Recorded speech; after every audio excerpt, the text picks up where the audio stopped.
22 veterans a day in this country take their own lives.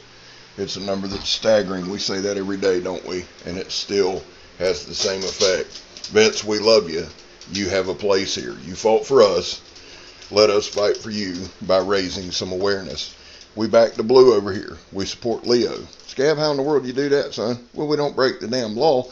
And finally, if you're an addict, never quit quitting. Now, today, it is pouring outside, and I mean pouring. I know most of the country, at least the southeast, is taking a beating. We're getting a lot of rain, so we're inside today. So I thought we'd go over a few things. That was the Hen and Rooster, given to me by Jimbo Knight. I love that knife. Been working on sharpening it up.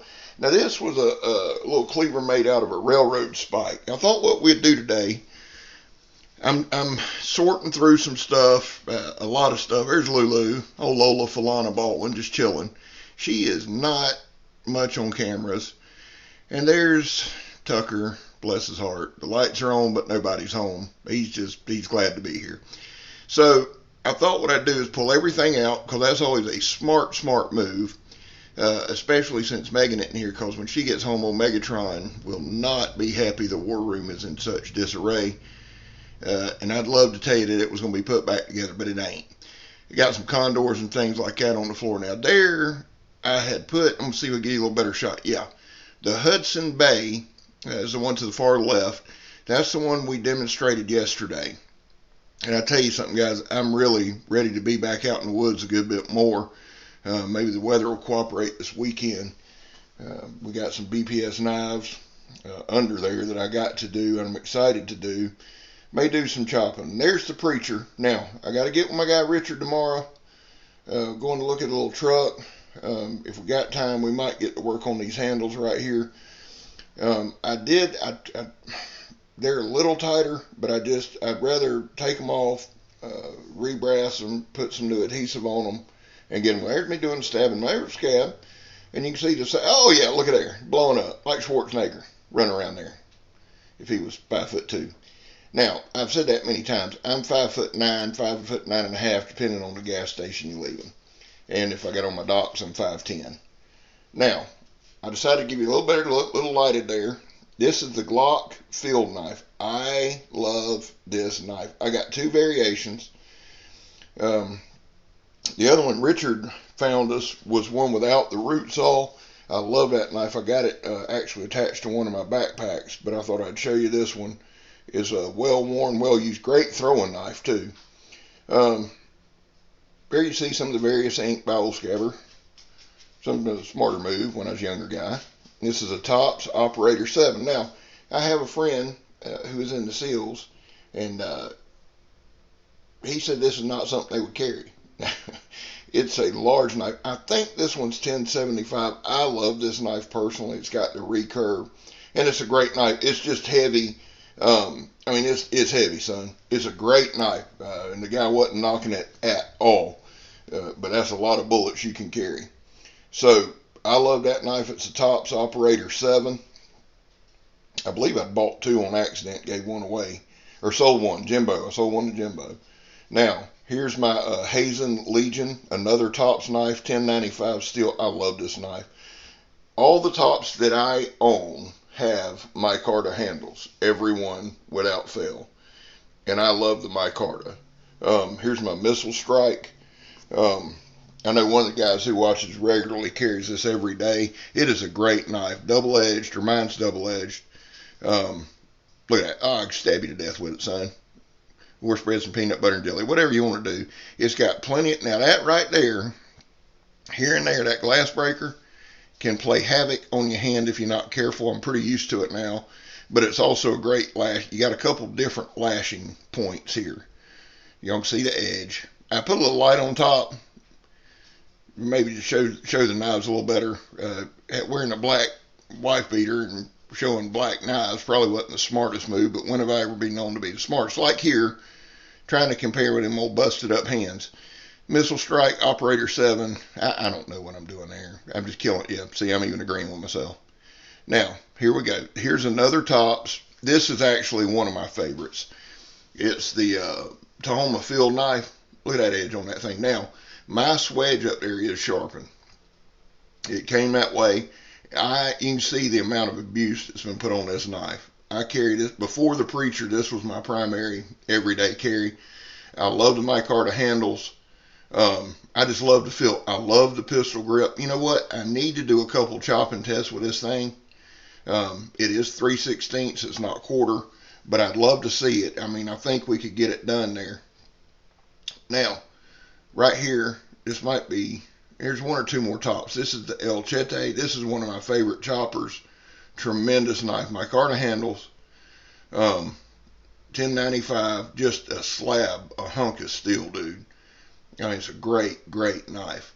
Now, I've said this many times. Y'all know this from me personally.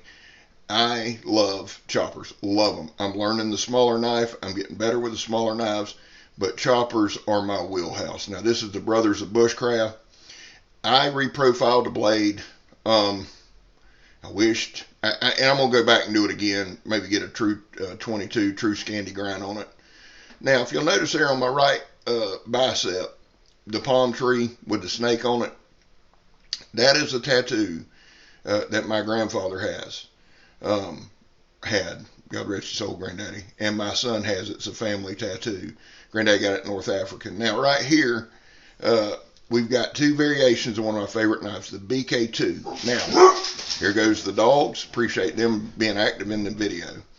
I took and stripped the finish off of mine. This is that Mark Alardi guy works with me, or worked with me at ETM. Mark can put an edge on a knife, son. He does it with the Japanese stones. And this thing, he sharpened it up a year and a half ago, son. And I mean, it'll cut the wind in twain. Little scab move, it moves right there, son. Like Bruce Lee whipping that knife all around. I also cut myself off camera, so probably shouldn't do that. Now, here's where it kind of gets interesting. Same knife, BK2. Linen micarta handles, beautiful sheath. Now, the BK2 is about anywhere from 80 to 100 bucks wherever you find it. You can usually find it between 80 and 90. Look at that. Thick knife, good knife. Now, I don't like the coating on the blade. This is Kirk's, of course, because it's in pristine condition. That's where Lola had knocked the thing off, and I just watched it fall. Now we're set back up. The point I want to make on the BK2, guys, is this. Do you put the extra 100 in and double the price of the knife? It's a debate because it's gorgeous. Now, here is my moonshiner from Condor. I've been working fastidiously on this edge. Again, I'm going to do another chopping video with this, with the moonshiner, because I love it. Now, this is a what's in your pocket. I just wanted to show y'all a few things. This is my actual loadout. Like if I was going on a job site today, I got my Condor. I got my Emerson CQC 7. Now, here's my house knife, my flipper that the shredder gave me. And just going to go ahead and shout out the shredder again today. Carl Ruger, Captain Electric, Backyard Samurai, Donnie B all day, Donovan 2, all you guys. Those are my shout outs for today. Here is the large Don Tuxedo. This is another house knife. Now listen, Eric Hussein, Eric 117. I'm not trying to get all the brothers in the blade Becky style, but I'm doing it anyway. I can't help myself. Paul Myers, you guys, y'all know that I like shouting people out. So if I didn't get you today, I will definitely get you tomorrow. The one guy I've been watching a lot, and I'm going to butcher it, and I'm sorry, but I think it's Forged Steel. Shit. You know who I'm talking about. The guy from New York, he did a video the other day, Forged Steel and Fire Sword Enthusiast. I know I'm messing that up, brother. I will look it up. I believe his name's Joe. I'll look it up and do a proper shout out for you tomorrow. But I've really been enjoying that guy's videos. I watched my guy Mikey with cerebral palsy every morning. And that was my Medford from Captain Electric. Now here's a little added addition that I'm carrying today, guys. My cold steel cane. Yes, I know they're illegal. For the love of God, I don't. Internet nerds unite. I know they're illegal, but my feet are hurting today, and so I am going to walk right up to the store with it. And I got to do my 2 miles today or 3. Well, guys, I love y'all. God bless y'all. I'm Scab. You're not. Hope you enjoyed the video. son, everything's going to be all right. I'm out.